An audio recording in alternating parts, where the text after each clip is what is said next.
Assalamualaikum warahmatullahi wabarakatuh. Selamat pagi Mas, Mbak, Bapak dan Ibu sekalian.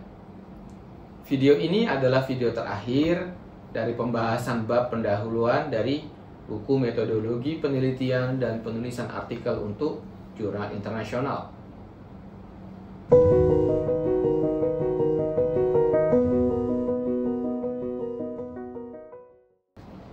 Langsung saja kita ke pembahasan contoh yang pertama. Ketika ingin melakukan topik tesis dengan judul Cluster Based Kernelized Correlation Filter and Region Based Distribute Particle Filter for Multiple Object Tracking on Embedded System, maka terdapat dasar-dasar keilmuan yang perlu dimiliki sebelum melakukan penelitian. Keilmuan tersebut didapatkan dengan mengambil perkuliahan penunjang seperti aljabar linier elementer, statistika dasar, bisnis intelijen, pengenalan pola dan analisis citra, data mining untuk jenjang sarjana contohnya, dan metodologi penelitian, pengolahan citra, desain dan analisis algoritma, pembelajaran mesin lanjut, pengolahan citra, dan teori komputasi lanjut untuk jenjang magister. Ini adalah contoh jika kita kuliah di Fakultas Ilmu Komputer, dalam hal ini Universitas Indonesia. Setelah dibuat matriks kemampuan terkait perkuliahan penunjang, maka seorang perlu melengkapi kemampuan yang dirasa kurang. Mengisi kemampuan yang masih kurang dapat dilakukan dengan cara mengikuti perkuliahan tersebut atau mempelajari buku atau publikasi ilmiah yang terkait dengan rentang waktu 5 tahun sebelumnya. Penjelasan body of knowledge tersebut dapat direpresentasikan seperti gambar ini.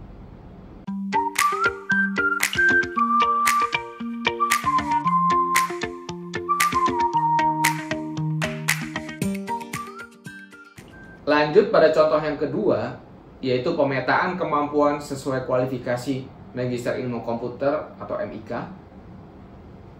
Sebagai contoh, terdapat topik tesis dengan judul deteksi otomatis terjadinya hipoksia pada janin pada sinyal kardiotokografi melalui pendekatan Higher Order Spectrum atau HOS Spectrum dan algoritma machine learning. Jika ingin penelitian ini lebih tajam, maka diperlukan body of knowledge yang matang. Hal ini bisa didapatkan dengan mengikuti perkuliahan penunjang sebagai berikut: pemrograman dasar, kecerdasan buatan, pengolahan citra, metodologi penelitian, machine learning dasar, machine learning lanjut, pemrograman paralel, pemrograman citra lanjut, serta biomedical informatik lanjut. Selain itu, seorang yang mengambil topik medis perlu melengkapi dengan buku dan publikasi ilmiah yang terkait untuk menambah pengetahuan di topik tersebut.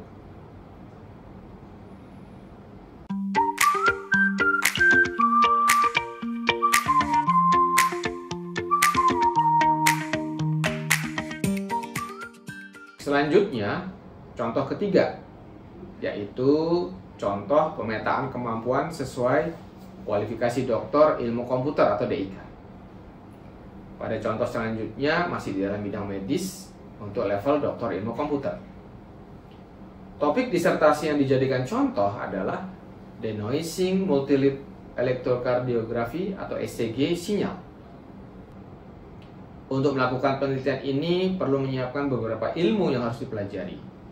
Pada sarjana disarankan sudah menguasai diferensial dan integral, probabilistik dan statistik, pengantar sistem digital, pengolahan sinyal digital, aljabar linier, pemrograman berorientasi objek, pemrograman MATLAB, pemrograman C, analisis numerik, sistem tertanam, dan fungsi kompleks.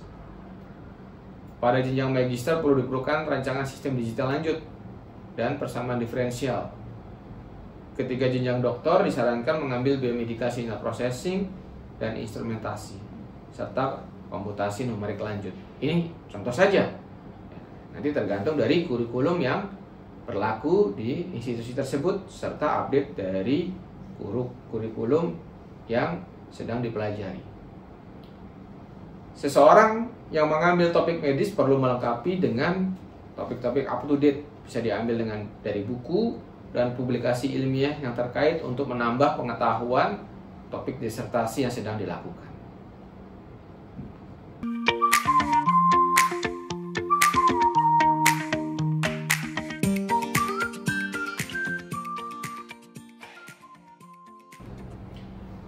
Kemudian ke contoh selanjutnya, yaitu contoh 4. Sesuai dengan kualifikasi Doktor Ilmu Komputer DIK pada topik disertasi pendekatan kombinasi pada transfer learning menggunakan pembobotan dan struktur lokal dalam domain image. Sama halnya dengan contoh sebelumnya, agar sukses dalam melakukan penelitian, maka diperlukan penguasaan beberapa ilmu yang dapat menunjang penelitian yang dilakukan.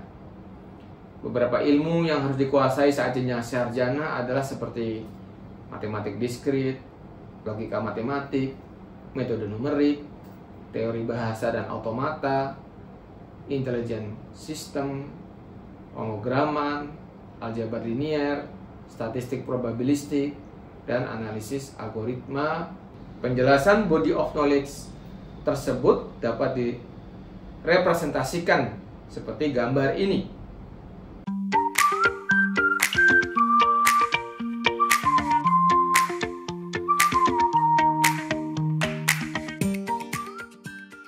Sekian pembahasan tentang pemetaan kemampuan. Sampai jumpa di video selanjutnya. Sekian pembahasan bab pertama dengan judul pendahuluan dari buku Metodologi Penelitian dan Penulisan Artikel Ilmiah untuk Jurnal Internasional. Sampai jumpa di video selanjutnya.